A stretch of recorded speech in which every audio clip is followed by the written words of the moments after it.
अच्छा हमारा आज का जो सेशन है उसमें हम नेक्स्ट जेएस का इंट्रोडक्शन देख रहे होंगे। इसमें बेसिकली मैं ये एज्यूम करूंगी कि कुछ लोगों ने नेक्स्ट जेएस पे काम भी किया हुआ होगा और कुछ को बिल्कुल भी आइडिया नहीं होगा और कुछ को थोड़ा बहुत आइडिया होगा। तो इसमें हम बेसिक ओवरव्यू ही देख रहे होंगे और ज़्यादा डेप्थ में नहीं जाएंगे। तो सबसे पहले ये कि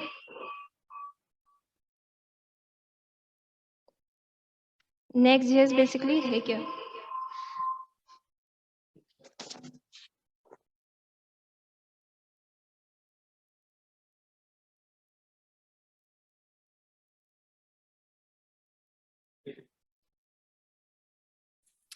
आप जो है हेडफोन आप चेंज करके देखें अपना। ओके अच्छा सही है। ठीक है, नेक्स्ट जेएस बेसिकली है क्या। तो हमारे पास जो नेक्स्ट जेएस है वो कोई एक लाइब्रेरी नहीं है बल्कि एक रिएक्ट का फ्रेमवर्क है। जब हम रिएक्ट की बात करते हैं तो रिएक्ट हमारे पास एक लाइब्रेरी है। तो अगर थोड़ा सा बताऊं, लाइब्रेरी में ये होता है कि हमारे पास कोड का कंट्रोल होता है, पूरा कोड मैनेजमेंट हम कर रहे होते हैं। लेकिन जब हम फ्रेमवर्क की बात करते हैं तो उसमें हम फ्रेमवर्क को वो सारा कंट्रोल दे देते हैं। तो अगर मैं नेक्स्ट जेएस की बात करूं तो ये रिएक्ट का फ्रेमवर्क है जिसमें रिएक्ट ही यूज हो रही होती है, लेकिन उसको कुछ स्केलेबिलिटी प्रोवाइड करता है नेक्स्ट जेएस।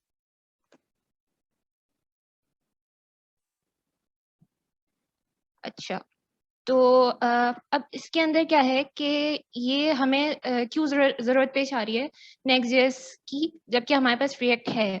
तो इसका ये है कि जब हम रिएक्ट यूज कर रहे होते हैं तो हमारे पास जो रेंडरिंग हो रही होती है वो क्लाइंट साइड रेंडरिंग हो रही होती है। जिसका मतलब ये है कि क्लाइंट साइड रेंडरिंग में हमारे पास ब्राउजर जो है वो प्रोसेस करता है हमारे पेज को, जबकि सर्वर साइड रेंडरिंग में हमारे पास वो सर्वर से ही रेंडर हुआ हुआ होता है हमारा पेज।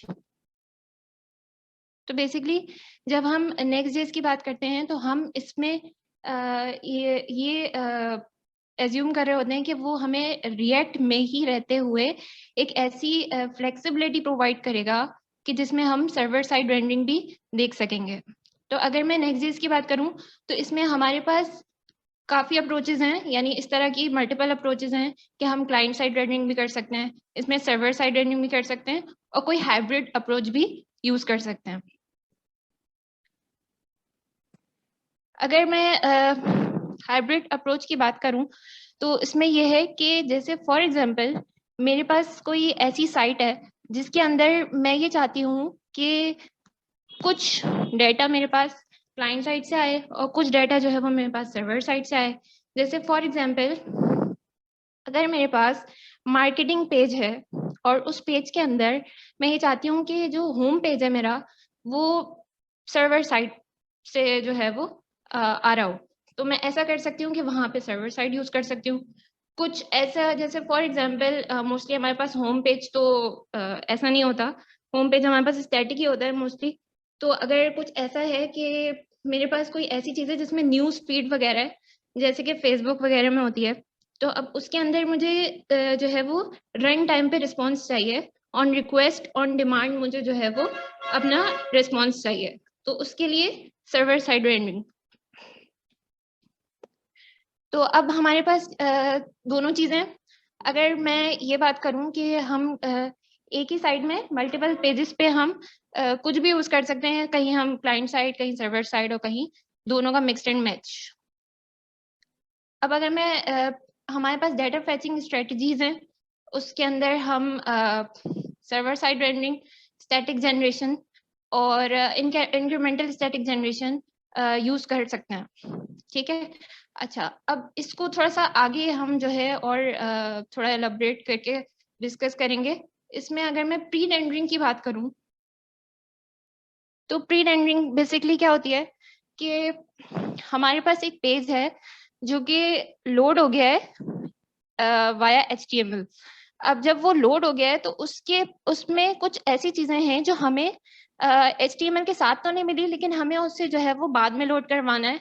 तो वो क्या करता है, एक प्री रेंडरिंग में एक HTML लोडेड रखता है और उसके बाद हम हमारा जो यूज केस है उस हिसाब से उसको डाटा प्रोवाइड करता है। ठीक है, तो अब हम इसको थोड़ा सा आगे जो है वो एलेबरेट करेंगे। तो बेसिकली नेक्स्ट.जेएस में ये बात बहुत कॉमन है कि हम ये समझते हैं कि रिएक्ट का फ्रेमवर्क है, तो इसमें हम फ्रंट एंड यूज कर रहे होंगे और इसमें जो है वो बैक एंड की सपोर्ट नहीं होगी, लेकिन ऐसा नहीं है। जब हम प्री रेंडर की बात करते हैं तो इसमें जो है वो क्लाइंट साइड भी ये बिहेव कर रहा होता है, क्लाइंट साइड भी हमें सपोर्ट प्रोवाइड करता है। और जब हमें अगर कुछ ऐसा चाहिए कि जिसमें एपीआई राउट्स वगैरह की कॉलिंग हो, कोई डेटाबेस एक्सेस करना हो डायरेक्ट, तो वो भी हम इसमें कर सकते हैं। तो यानी Next.js को फ्रंट एंड और बैक एंड दोनों के लिए ही यूज किया जा सकता है। इसका मतलब ये नहीं है कि हम जो है वो Node.js यूज नहीं कर रहे होंगे या कुछ इस तरीके से, ऐसा नहीं है, लेकिन इसके अंदर थोड़ी सी ये फ्लेक्सिबिलिटी है कि हम एपीआई राउट्स बता सकते हैं और उसमें जो है वो डेटाबेस एक्सेस करने की क्वेरीज वगैरह लिख सकते हैं। ठीक है, तो जो कि कंसिडर होता है एज अ बैकएंड। अब हम इसके थोड़े से बेसिक फीचर्स देखेंगे। इसके बेसिक फीचर्स में ये है कि जब हम Next.js यूज कर रहे होते हैं तो उसके अंदर हम पेजेस का एक फोल्डर बनाते हैं। तो अब ये पेजेस का जो फोल्डर है ये हमें प्रोवाइड करता है राउटिंग कुछ इस तरह से कि अगर फॉर एग्जांपल मेरे पास कोई होम पेज है और मैं उसे जो है वो रीडायरेक्ट करवाना चाहती हूँ, तो मैं उसको पेजेस के फोल्डर के अंदर एक home.js बनाऊंगी, जिससे वो समझ जाएगा कि मुझे होम रेंडर करवाना है। यानी जो पेजेस का फोल्डर है वो स्पेसिफिकली हमें बता रहा होता है कि हमें किस तरह से रिडायरेक्शन परफॉर्म करनी है। अगर हमें फॉर एग्जांपल कोई डायनामिक राउट्स पे काम करना है, तो डायनामिकली हम जो है ना उसको इस तरह से बता रहे होते हैं। हमारा जो फोल्डर होता है, जैसे हमारी जो अभी करंटली इम्प्लीमेंटेशन है उसके अंदर हमने एक पेजेस का फोल्डर बनाया था, उसके अंदर हमने एक कैटेगरीज का फोल्डर बनाया था, उसके अंदर हमारे पास एक डायनामिकली हमें स्लग जो हम पास करवा रहे होते हैं, तो उनका ये मेथड है कि हम उसको स्क्वायर ब्रैकेट में दे रहे होते हैं। तो ये हमारे पास एक हायरार्की चल रही होती है फोल्डर फाइल बेस पे। तो ये जो पेजेस का सिस्टम है वो इस तरीके से कि जब हमें कहीं पे रीडायरेक्शन करवानी होगी तो हम एक पेजेस के फोल्डर के अंदर अपना वो पाथ डिफाइन कर देंगे कि जो हमें जिस पे हमें रीडायरेक्ट करवाना है। यहाँ पे हम प्री रेंडरिंग की बात करें, प्री रेंडरिंग हमारे पास दो तरीके से, जैसे मैंने पहले भी बताया कि हमारे पास स्टैटिक जनरेशन है, सर्वर साइड है, क्लाइंट साइड है। अच्छा, स्टैटिक जनरेशन बेसिकली हम कहते किसको है? स्टैटिक जनरेशन का मतलब ये होता है कि हम जो रेंडरिंग करवाना चाह रहे हैं जिन जिन पेजेस की, वो पेज हमने बिल्ड टाइम पे HTML फॉर्म में हमारे पास मौजूद है। यानी हमने अपना कोड बिल्ड किया है और उसके अंदर हमारे पास जो स्टैटिक जनरेटेड HTML फाइल्स हैं वो पहले से ही बिल्ड टाइम पे बन चुकी हैं और वो सिर्फ और सिर्फ सर्व हो रही होंगी। जबकि हमारे पास सर्वर साइड पे, जैसे मैंने बताया कि ऑन डिमांड, और क्लाइंट साइड में हम जो है वो क्लाइंट साइड पे उससे प्रोसेस कराने होंगे।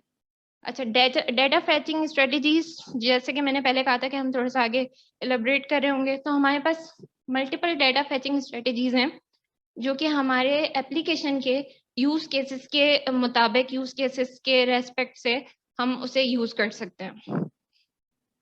जैसे फॉर एग्जाम्पल हम, जैसे अगर इसको थोड़ा सा और बताने से पहले मैं ये बताऊं कि हमारे पास पेजेस जो लोड होते हैं वो 3 तरीकों से लोड हो रहे होते हैं।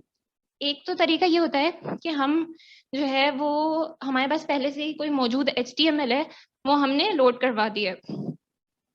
दूसरा तरीका हमारे पास ये होता है कि हमने कुछ उसका पार्शल पार्ट जो है, कुछ एक पेज का एक पार्ट, एक स्केलेटन हमने जो है वो रेंडर करवा दिया है और अब हमारे पास जो है वो कुछ डाटा है जो कि हमें उस रेंडरिंग के बाद लोड करवाना है।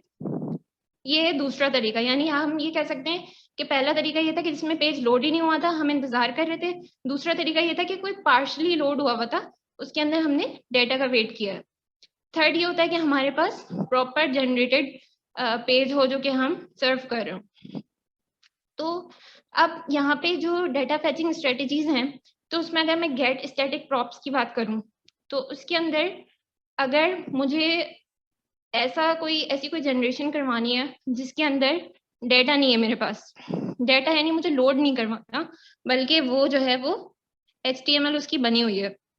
तो अब क्या होगा कि वो बिल्ड टाइम पे वो पेज क्रिएट हो गया और वो मुझे सर्व हो गया।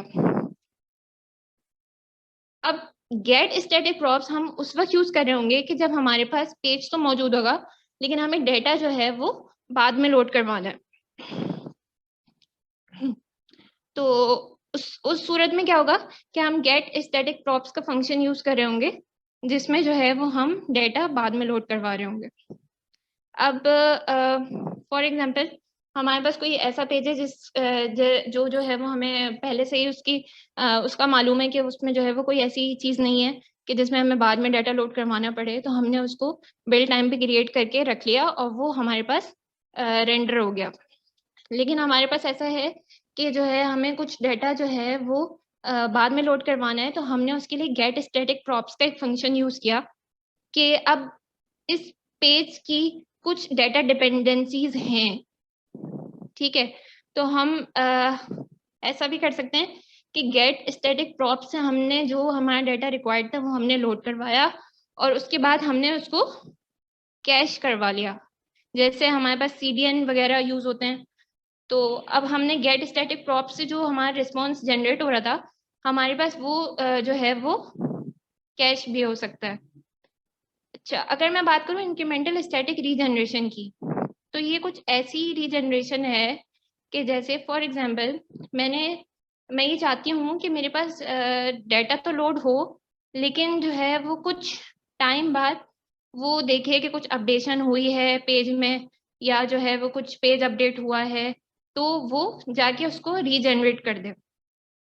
तो इंक्रीमेंटल स्टैटिक रीजनरेशन बेसिकली रीवैलिडेट करता है। यानी अगर फॉर एग्जांपल मेरे पास एक पेज है जो कि मैं चाहती हूँ कि 5 सेकंड बाद, 10 सेकंड बाद वो वापस से जाए, उसको रिवैलिडेट करे और फिर उसके बाद नया डाटा जो है वो अपडेटेड डाटा मुझे रेंडर करवा दे। अब उसमें यह है कि मैंने जो है वो रिवैलिडेट करवाया 10 सेकेंड्स। अब होगा ये कि इन 10 सेकेंड्स के अंदर अंदर जब तक कि मेरे पास नया डाटा बैकग्राउंड प्रोसेस में लोड नहीं हो जाता, तब तक कि वो कैश पेज दिखा रहा होगा। अब वंस वो रिवैलिडेट हो जाता है, उसके पास नया डाटा आ जाता है, तो फिर वो क्या करेगा, नया डाटा हमें नया पेज, अपडेटेड पेज हमें दिखा रहा होगा।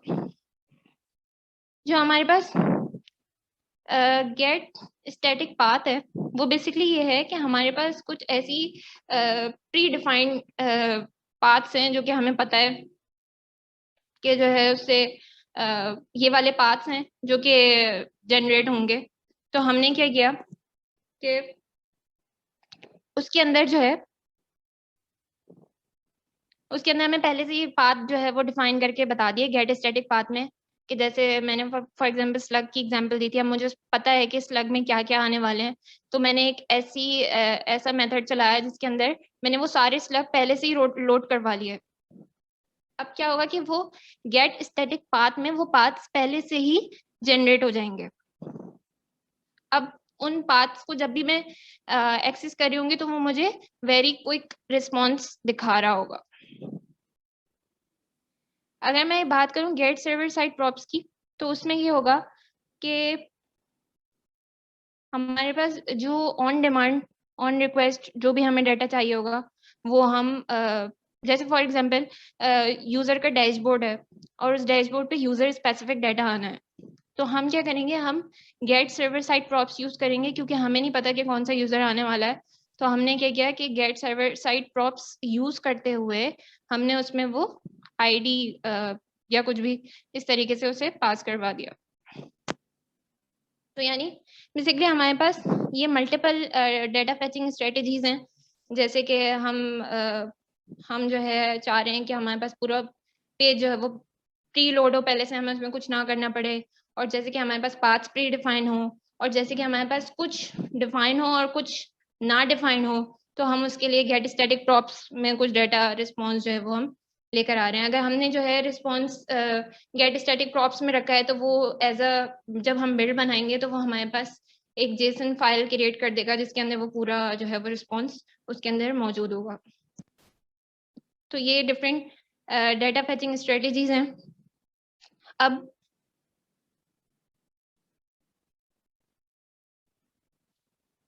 इसके अंदर कुछ और भी चीज़ें हैं, जैसे कि इसमें हम सिर्फ बेसिक फीचर्स में से भी कुछ ही डिस्कस कर रहे हैं अभी इस वक्त।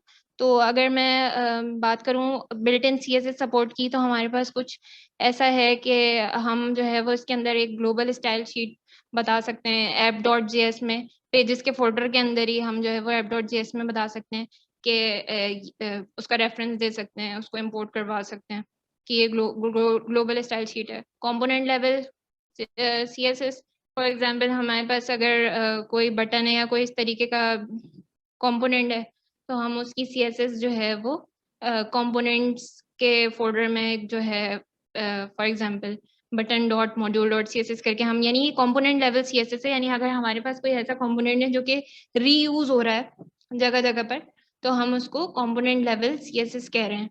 तो वो कंपोनेंट लेवल पे हम उसे बता सकते हैं। इसके अलावा सेस सपोर्ट है इसके अंदर, और उसके अंदर दोनों चीज़ें हैं, जो SCSS करके जो होता है और जो SASS करके जो होता है, वो दोनों चीज़ें इसमें सपोर्टेबल हैं। उसके अलावा CSS एंड JS है, उसके अंदर जो है वो हम अपनी CSS JS में लिख सकते हैं, कोई स्टाइल कंपोनेंट बना सकते हैं, JSX यूज कर सकते हैं। तो वो जो CSS है हम उसको JSX फॉर्मेट में JS में हम उसको लिख सकेंगे। अच्छा, अगर हम जब CSS एंड JS यूज कर रहे हैं, तो सवाल ये पैदा होता है कि अगर हमने अपनी जावास्क्रिप्ट डिसेबल की हुई है, तो क्या ये CSS लोड हो पाएगी? तो इसमें ये है कि इससे इसका कोई लिंक नहीं है। अगर आपने JS जो वो जावास्क्रिप्ट डिसेबल भी की हुई है, तो वो चलेगा। अगर लेआउट्स की बात करूं, तो लेआउट जैसे कि बाकी जगहों पर हो रहा होता है कि हेडर है, नैव बार है और ये सारी चीज़ें हैं, तो वो हम लेआउट्स के फोल्डर में जो है वो डिफाइन कर सकते हैं और उसको वैसे ही रीयूज कर सकते हैं डिफरेंट कंपोनेंट्स में। अच्छा, और इसके अलावा हमारे पास इमेज ऑप्टिमाइजेशन है, जो कि Next.js खुद एक्सटेंशन प्रोवाइड करता है। अगर हम ये यूज़ करते हैं, तो हमारे पास जो है वो जो CLS होता है एनालिटिक्स में, कम्युलेटिव लेआउट शिफ्ट, वो काफ़ी कम हो जाता है। काफ़ी चीज़ें ऑप्टिमाइज हो जाती हैं इमेज के हवाले से, वो खुद ही ऑटोमेटिक विड्थ हाइट वो उसको ऑप्टिमाइज कर देता है। तो बेसिकली ये इसके बेसिक फीचर्स हैं। इसके अलावा भी और भी कुछ बेसिक फीचर्स हैं जो कि यहाँ पर मौजूद नहीं है, लेकिन हमें एक बेसिक इंट्रोडक्शन मिल जाए तो फिर वो हम खुद भी we can dig into Next.js। अगर मैं बात करूँ Next.js के प्रोस की, तो इसमें यह है कि सुपर फास्ट होता है, क्योंकि ये सर्वर साइड रेंडरिंग भी इसके अंदर हम देख रहे होते हैं। और भी रिएक्ट के फ्रेमवर्क हैं जिसमें जो है वो सिमिलर फीचर्स मौजूद हैं, लेकिन सर्वर साइड रेंडरिंग जो है वो Next.js में हमें मिलती है। अगर जो है हमारे पास फॉर एग्जांपल ये कोई ऐसा पेज है जिसके अंदर जो है वो CSS यूज हो रही है जो कि बाकी पेजेस में नहीं यूज हो रही, तो वो इस तरीके से उसको ऑप्टिमाइज करता है कि हमें जिस पेज पे जो रिक्वायर्ड CSS और JS है, तो वो जो है लोड करवाता है, जिससे हमारे पास जो है वो लोडिंग टाइम कम हो जाता है। अच्छा, इसके अलावा हमारे पास बाकी दीगर चीज़ें भी हैं, जैसे प्री रेंडरिंग, जो हमने अभी डिस्कस किया कि प्री रेंडरिंग बेसिकली क्या होती है, स्टैटिक जनरेशन, और ये सारी चीज़ें हम पर पेज जो है वो सेट करवा सकते हैं। इसके अलावा ऑटोमेटिक कोड स्प्लिटिंग, इसमें बेसिकली जब हम डायनामिक इंपोर्ट वगैरह कर रहे होते हैं, तो ये हमें ऑटोमेटिकली ही जो है वो कोड को स्प्लिट कर देता है, चंक्स भी बना देता है। तो वो इस तरीके से कोड स्प्लिटिंग परफॉर्म करने से इसका जो पेज लोड है वो बहुत ही ज़्यादा बढ़ जाता है, बहुत ही फास्टर हो जाता है। उसके अलावा इससे पहले जो हमने इसके फीचर में बढ़ा के बिल्ट इन CSS सपोर्ट है इसके अंदर, और CSS एंड JS हम यूज़ कर सकते हैं। तो ये इसके प्रोज हैं।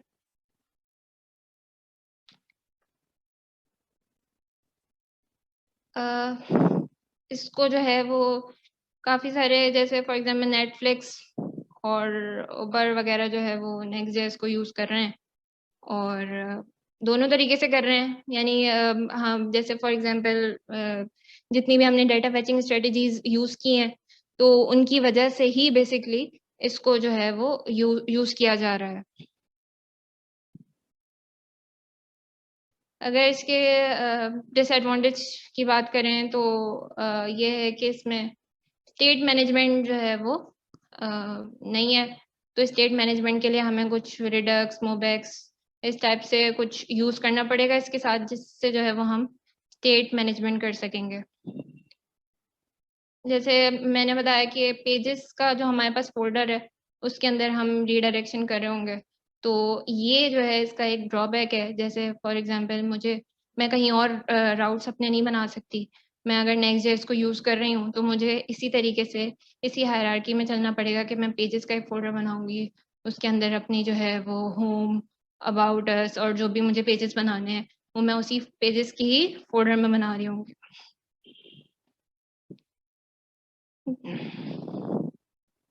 तो ये इसकी लिमिटेशन है कि फाइल बेस्ड राउटिंग है इसकी।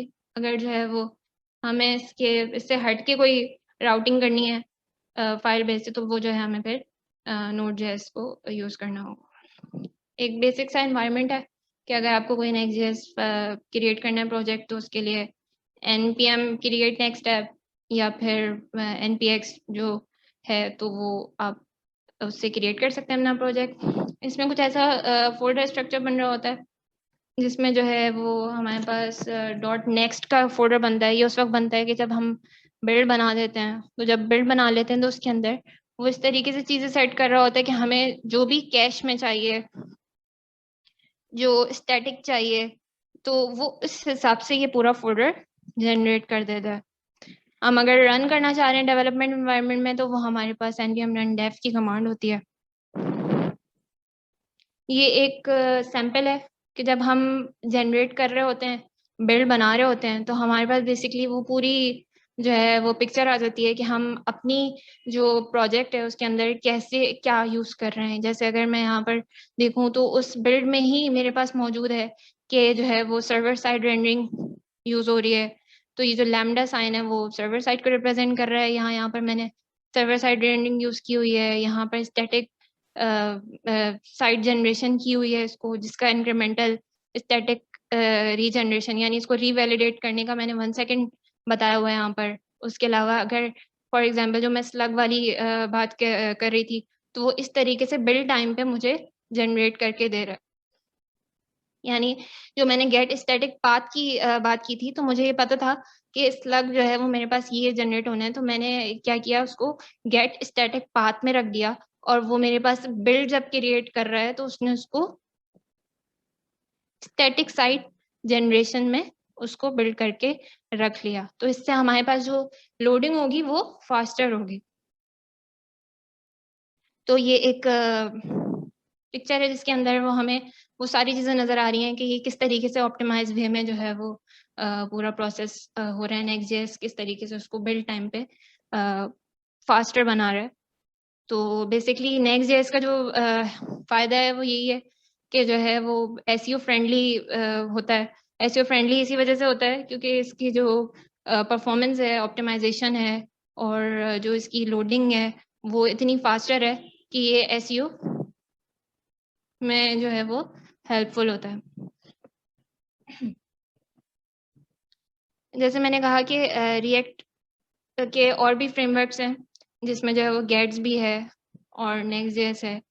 तो उसके अंदर आप ये है कि गेट्स भी और नेक्स्ट.जेएस में अगर हम फ़र्क देखेंगे, तो हमारे पास सर्वर साइड रेंडरिंग हमें गेट्स भी में नहीं मिलती, और इसके अलावा कुछ 2-4 और हैं कि ये ईज़ी टू स्टार्ट है, और जो है इसमें जो है वो स्मॉल वेबसाइट्स के लिए जो है वो ज़्यादा अच्छा है।